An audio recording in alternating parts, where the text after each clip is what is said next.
Olá! Hoje a gente mergulha no capítulo 23 de 1 Samuel. A história já começa, assim, com Davi recebendo uma notícia tensa, né? Isso, os filisteus atacando Keila, saqueando tudo. E a reação inicial de Davi é bem característica: Qual seria? consultar a Deus. Ele pergunta na lata: devo ir lá atacar? E Deus responde que sim, né? Mas os homens de Davi, eles não ficam muito animados. Não mesmo. Medo puro.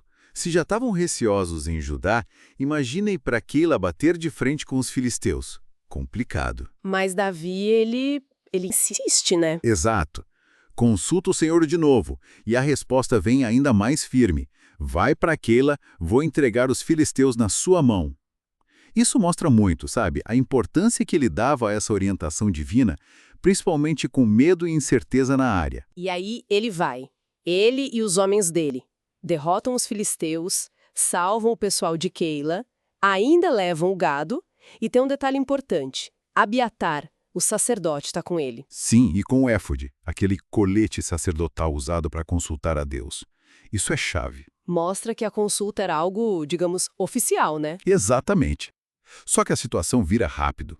Saul descobre que Davi está em Keila, uma cidade murada com portão, ferrolho. E Saul pensa: opa, Deus entregou ele para mim. Uma armadilha perfeita na visão dele. Justamente. Aí ele já convoca o exército para cercar Keila. A tensão aumenta muito. Davi fica sabendo, claro, e o que ele faz? Adivinha? Consulta de novo. Pede para Abiatar trazer o éfode. Só que agora as perguntas são, nossa, muito diretas e difíceis. Tipo o quê? Ele pergunta: Saul vai mesmo descer até aqui? E mais crucial ainda, o povo de Keila, esse povo que eu acabei de salvar, eles vão me entregar para Saul? Uau! E as respostas? Diretas e duras. Sim, Saul virá. E sim, o povo de Keila vai entregar você e seus homens. Puxa vida. Que choque, né? Acabou de salvar a cidade e descobre que seria traído por eles. É uma reviravolta amarga. Mas essa informação, por mais dolorosa, salva a vida dele.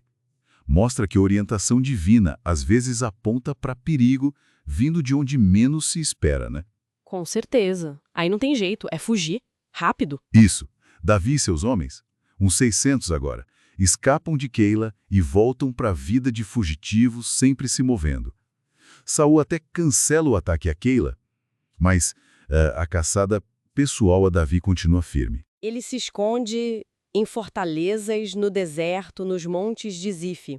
E o texto diz que Saul procurava ele todo dia, mas Deus não o entregou nas suas mãos. É nesse clima de fuga que acontece um encontro bem marcante. Ah, sim, Jonatas, o filho de Saul vai escondido encontrar Davi em Ores. É um respiro na história, né? Jonatas não só encontra Davi, mas o fortalece em Deus. Ele fala para não ter medo, reafirma que Davi vai ser rei, que ele, Jonatas, seria o segundo e que até Saul já sabia disso no fundo. É muito poderoso. Eles renovam a aliança ali, um contraste absurdo com a traição que Davi quase sofreu e, bom, ainda vai sofrer. Verdade, um contraste forte mesmo, porque logo em seguida, os próprios zifitas, lá de onde Davi estava escondido, Vão direto para Saul. Oferecem entregar Davi, dão detalhes dos esconderijos e tudo. e Saul os abençoa por isso, pela compaixão deles, né?